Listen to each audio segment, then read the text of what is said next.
नमस्कार दोस्तों, मैं नीलय मिश्रा फिर हाजिर हूँ रियल टॉक विद नील में।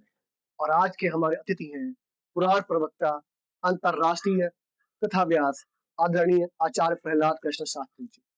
और इनसे हम जानेंगे कुछ ऐसे सवाल जो अक्सर हमारे मन मस्तिष्क में घूमते रहते हैं। मैं अपने कार्यक्रम में हार्दिक स्वागत करता हूँ आदरणीय आचार्य जी का। आचार्य जी एक बहुत फेमस कथा व्यास है अनिरुद्धाचार्य जी। उनका एक वीडियो आजकल बहुत वायरल हो रहा है कि शिवलिंग पे चढ़ा हुआ जल हमको नहीं पीना चाहिए, और कुछ कथा व्यास कहते हैं पीना चाहिए। ये संशय जो हमारे धर्म में है, इसको दूर करने के लिए आपके पास क्या विचार? पर शंकर जी को जो नहलाने का जल है, उस जल को आप अपनी आंखों से लगाकर शिव जी पर चढ़ाया जल अपने ऊपर सिंचित कर सकते हैं, उसे पी नहीं सकते। ओम नमः शिवाय। श्री शिवाय नमस्तुभ्यम। हर हर महादेव।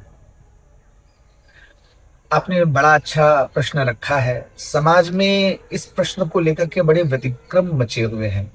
यद्यपि मैं श्री अनिरुद्धाचार्य जी महाराज के कुछ कार्यों से बहुत ही प्रभावित हूँ और भूरी भूरी उनकी प्रशंसा करूंगा, क्योंकि वृंदावन में कोई भी इस समय भूखा आदमी सोकर उठता तो जरूर है, लेकिन कहा जाता था कि राधा रानी सबको भोजन देती हैं।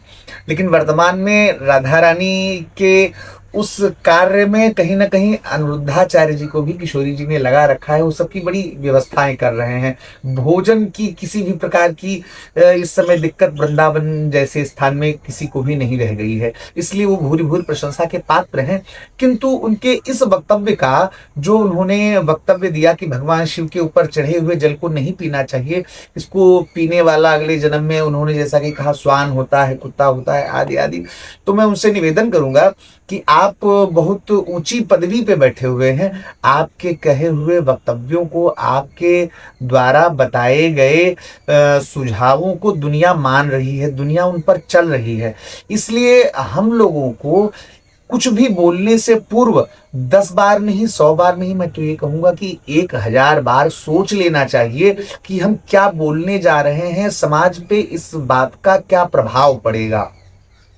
तो मैं श्री अनिरुद्धाचार्य जी के लिए निवेदन करूंगा कि अनिरुद्धाचार्य जी को ये वक्तव्य देने से पूर्व श्री शिव महापुराण का थोड़ा अध्ययन करना चाहिए था। मैं आपको ये दिखाना चाहूंगा। ये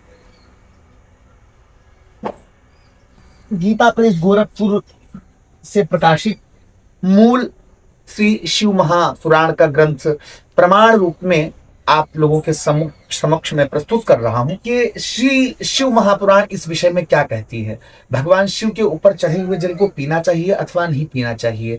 जो वीडियो अभी आपने हमको दिखाया, उस वीडियो में अनिरुद्धाचार्य जी महाराज कह रहे हैं कि शालिग्राम भगवान के अतिरिक्त और किसी भी देवता का पाद प्रक्षालन करके उस जल को नहीं पीना चाहिए।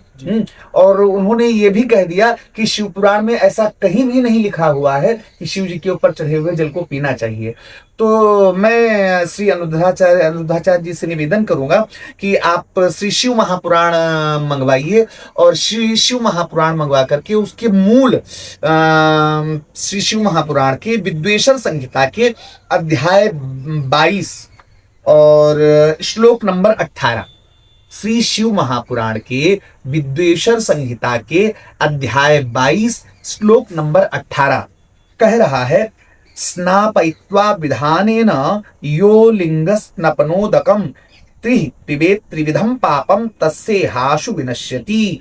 मैं इस श्लोक का मूल अर्थ ही केवल आप लोगों को बताऊंगा, इसमें कोई टीका टिप्पणी नहीं करना चाहूंगा, अन्यथा कोई ये भी कह सकता है कि मैंने अपने पास से लगा करके ऐसा बोल दिया होगा। इसलिए मूल इस श्लोक का अर्थ जो यहाँ पे दिया हुआ है श्लोक के सामने, वही मैं आप लोगों को पढ़ के सुनाना चाहूंगा।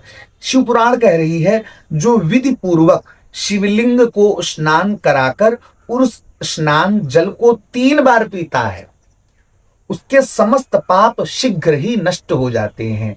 ओम शिव, ओम शिव, ओम शिव ऐसा बोलते हुए जो महादेव के ऊपर चढ़े हुए जल को 3 बार पीता है, उसके समस्त पापों को महादेव नष्ट कर देते हैं। अब इस प्रमाण के आगे मैं और कुछ नहीं कहना चाहूंगा, और मैं चाहूंगा कि अनिरुद्धाचार्य जी को भी अपनी इस गलती को सुधारना चाहिए और पुनः इस विषय पे एक नया वीडियो समाज में लाना चाहिए, जिससे समाज को ये ज्ञात हो कि महादेव के ऊपर चढ़े हुए जल को पीने से समस्त पापों का, समस्त रोगों का, समस्त कष्टों का सर्वथा नाश हो जाता है। यहाँ पे मैं एक बात और कहना चाहूंगा, शिव नैवेद्य भक्षण करने को भी कुछ लोग अपराध बताते हैं, कहते हैं भगवान शिव का चढ़ा हुआ, अगर भगवान शिव के मंदिर के आसपास किसी को प्रसाद देने के लिए आप जाते हैं तो आदमी सबसे पहले पूछ लेता है कि शंकर जी का प्रसाद तो नहीं है, शंकर जी का चढ़ा हुआ तो प्रसाद नहीं है। और अगर आपने कह दिया कि ये शंकर जी का चढ़ा हुआ प्रसाद है तो आदमी नाक मुंह सिकोड़ करके और आगे बढ़ जाता है कि शंकर जी का प्रसाद नहीं खाना चाहिए। लेकिन ये लोगों का भ्रम है, भ्रांति है। और मैं तो ये कहूंगा कि भगवान शिव के प्रसाद को पाकर के भी जो अस्वीकार कर देते हैं, उन लोगों के करोड़ों करोड़ जन्मों के पाप उनके सर पे बैठे हुए होते हैं, जो शिव नैवेद्य के भक्षण से उनको रोकते हैं। यहां पे भी मैं आपको श्री शिव महापुराण का ही एक प्रमाण देना चाहूंगा। श्री शिव महापुराण विद्वेश्वर संहिता अध्याय 22 श्लोक नंबर 4, दृष्ट्वापि शिव नैवेद्यम यान्ति पापानि दूरतः भुक्ते तु शिव नैवेद्य पुण्यान्यान्ति कोटिशः। शिव नैवेद्य को देखने मात्र से ही समस्त पाप दूर हो जाते हैं। और शिव नैवेद्य का भक्षण करने से तो करोड़ों करोड़ पुण्य स्वतः आ जाते हैं। अगर आपके शरीर में कोई बीमारी आ गई, कोई रोग आ गया, तो उस बीमारी की दवा जब तक आप खाएंगे नहीं, तब तक आपका वो रोग, आपका वो विकार आपके शरीर से नहीं जाएगा। किंतु ये देखिए, कलयुग में शिव भक्तों पे कृपा करने के लिए कितना सुंदर उपाय महादेव ने बताया है कि जो इस शिव नैवेद्य का दर्शन कर लेता है, भैया उसको खाना नहीं है, खाने की बात तो बड़ी दूर की हो गई, जो केवल दर्शन मात्र कर लेता है उसके समस्त पापों का नाश हो जाता है। और जो महादेव के चढ़ाए हुए प्रसाद का भक्षण कर लेता है, उसके अंदर करोड़ों करोड़ पुण्य स्वतः अपने आप आ जाते हैं। उसके लिए उसे कुछ करना नहीं पड़ता। आपने सुना हम महाराज जी ने हमारे द्वारा पूछे गए प्रश्नों का बेबाकी के साथ जवाब। मिलते हैं इसी कार्यक्रम की अगली श्रृंखला में रियल टॉक विद नील में। धन्यवाद।